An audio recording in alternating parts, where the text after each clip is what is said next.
मैं आप लोगों को बहुत सुंदर सी गीत सुनाऊंगी। आप लोग गीत को जरूर सुनिएगा। लाले लाले ओठवा से बरसे ललैया हो की रस चुएला, जैसे अमावा के मुजरा से रस चुएला हो की रस चुएला।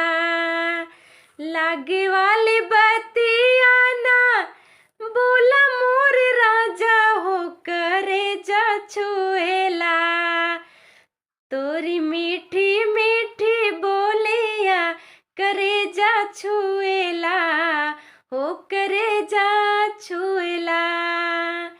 भागेलू त हमके बोलावेला चरवा, भागेलू त हमके बुलावेला चरवा, अखिया चुरावेलू त हंसला कजरवा हो हंसला कजरवा।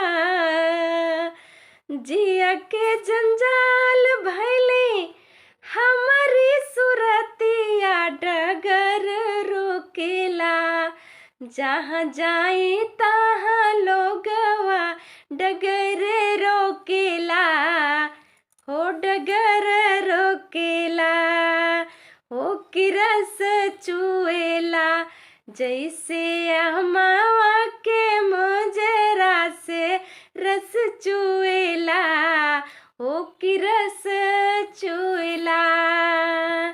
हम त रहनी एगो भोली रे चिरैया, हम त रहनी एगो भोली रे चिरैया, चिरई के पीछे पीछे लागल बा बहेलिया, चिरई के पीछे पीछे लागल बा बहेलिया हो लागल बा बहेलिया। चिरई के जलवा में फसल बा बहेलिया गुहार करेला, गोरी हमके छुड़ावा हो गुहार करेला हो गुहार करेला हो की